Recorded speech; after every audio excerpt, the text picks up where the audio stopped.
Скажем так, я ни на чем не настаиваю, но я просто вот точно уверен, что в данном ценовом сегменте лучше, конечно, рассматривать металлическую. И у этого есть ряд причин.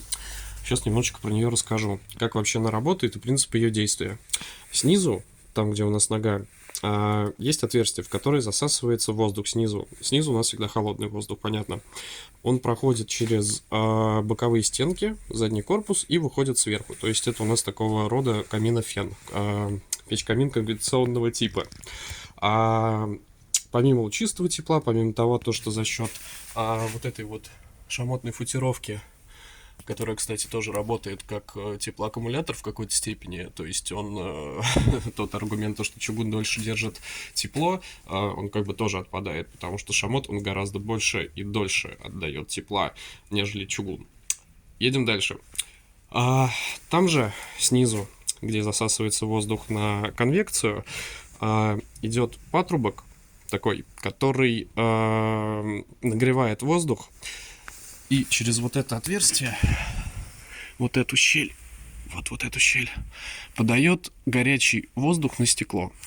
Зачем это нужно? Это та самая система чистое стекло, которая здесь реализована и работает.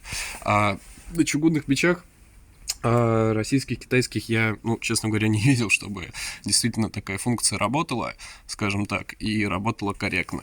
Вот. И вот, собственно, регулировка вот этой системы.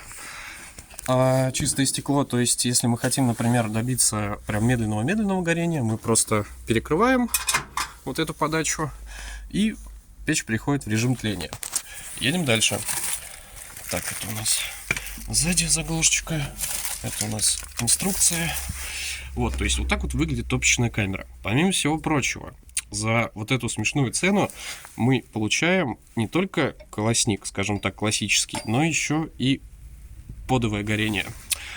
Что такое подовое горение? Это когда у нас воздух подается не только на колосник, там, где у нас происходит обычный процесс горения, еще он подается на задней стенке на всю площадь камеры сгорания. Что нам это дает? Во-первых, это очень красивое горение само по себе, а во-вторых, это очень сильно увеличивает КПД данного изделия. У него оно производитель пишет что в районе 80%, скажем так.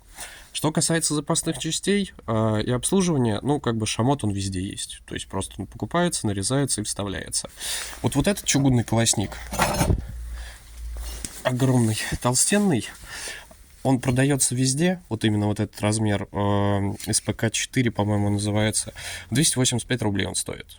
Вот, то есть, производитель не наваривается, скажем так, на запасных частях. И то, надо понимать, когда он прогорит. Вот у него 25 миллиметров толщина только. Собственно, и шамот точно такой же толстый. Я не говорю, что может быть конкретно какой-то, вот эту модель, но, скажем так, я считаю, что чугунные печи, особенно российские и китайские, они морально устарели, они очень сильно просели по продажам за последние 5 лет. Потому что, действительно, вот эти вещи, они более, скажем так, прогрессивны, более экономичны с точки зрения тепла. И, вот это вот мое такое мнение. Я там не отговариваю, не настаиваю. Вот тот же самый вот этот шнур, он 900 рублей стоит. То есть, расходники очень вменяемо стоят и все такое.